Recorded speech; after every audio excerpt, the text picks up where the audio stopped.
Xin chào cả nhà, chào mừng cả nhà đã quay trở lại cùng bếp chay nhà Tiếp. Món xíu mại chay không chỉ là một lựa chọn thú vị cho những người ăn chay mà còn là một món ngon và bổ dưỡng cho tất cả mọi người. Được làm từ những nguyên liệu tự nhiên và giàu chất dinh dưỡng.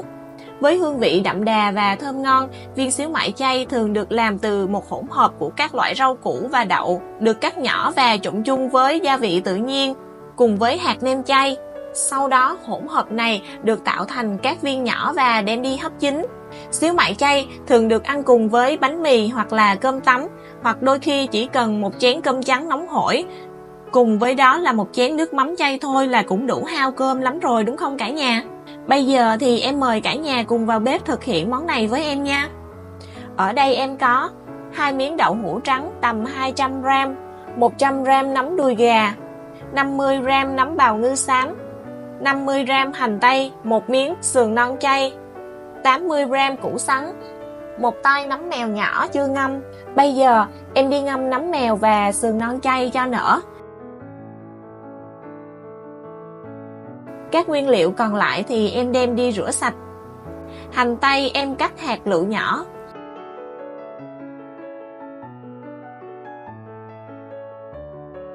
Củ sắn thì em đem đi bào sợi. Nấm bào ngư em đem đi xé sợi, xé càng nhuyễn thì càng ngon đó cả nhà.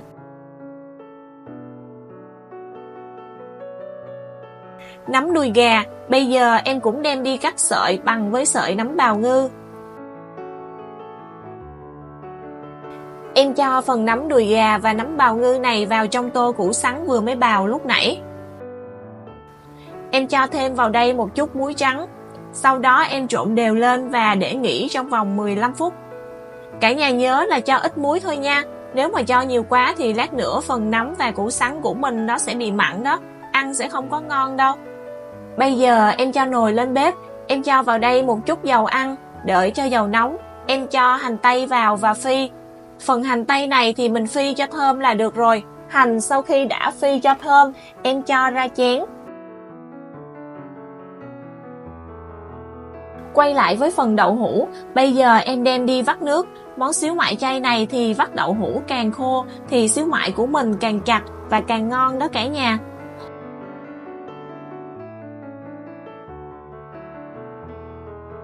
Phần nấm và củ sắn sau khi trộn với muối thì bây giờ cũng đã dịu lại rồi. Em cũng đem hỗn hợp nấm và củ sắn này đi vắt cho thật khô. Bây giờ phần nấm và đậu của em cũng đã vắt kiệt nước rồi. Sườn non chay thì cũng đã mềm, em đem rửa qua 2 lần nước cho sạch rồi vắt cho thật khô.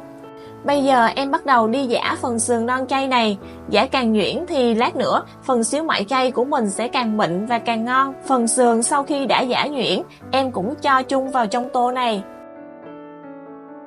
Phần nấm mèo đã nở, em đem đi rửa sạch rồi cắt nhuyễn. Em cũng cho vào tô hỗn hợp này luôn.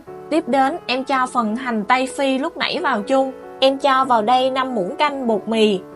Bột mì sẽ giúp cho xíu mại của mình kết dính vào nhau. Khi hấp hay sốt thì viên xíu mại của mình sẽ không bị vỡ ra. Em nêm vào đây 2 muỗng cà phê đường. Xíu mại thì phải có vị ngọt ngọt mới ngon đó cả nhà. Thêm vào đây là nửa muỗng cà phê muối trắng, 1 muỗng canh hạt nêm chay, 2 muỗng canh dầu mè,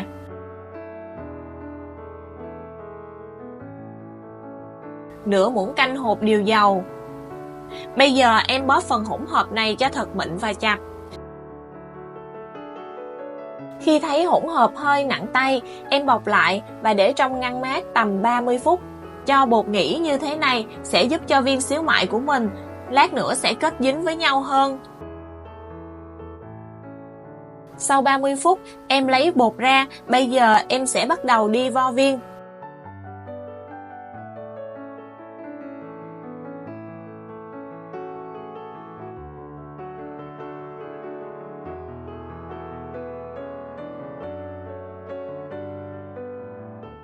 Ở đây thì em vo được 8 viên lớn.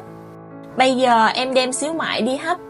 Em bắt nước lên để hấp xíu mại. Cả nhà nhớ là đợi cho nước sôi thì mình mới cho sửng hấp vào nha. Với viên to như thế này thì em hấp trong vòng 30 phút là viên xíu mại của em đã chín rồi. Còn nếu như cả nhà không canh thời gian thì cả nhà có thể lấy đũa, mình xăm vào viên xíu mại. Nếu xăm vào mà thấy phần xíu mại không còn dính vào đũa thì lúc đó xíu mại của mình đã đạt rồi đó cả nhà. Trong thời gian chờ cho xíu mại chín thì bây giờ em đi làm phần sốt. Em cho vào chén 1 muỗng canh tương cà, 1 muỗng canh dầu hào, nửa muỗng canh đường, nửa muỗng cà phê hạt nêm chay, 150ml nước lọc, khoảng tầm gần 1 chén nước đó cả nhà. Em khuấy cho tan phần hỗn hợp này. Ở đây em có pha sẵn thêm 1 muỗng cà phê bột năng, 1 muỗng canh nước lọc. Em khuấy cho tan. Phần bột năng này sẽ giúp cho phần sốt của mình sẽ sền sệt, trông nó sẽ ngon và hấp dẫn hơn. Em phi một củ hành tím thái lát với dầu, phi cho vàng thơm. Em cho chén nước sốt đã pha lúc nãy vào. Đun sôi hỗn hợp trong vòng 2 đến 3 phút. Em cho phần bột năng này vào.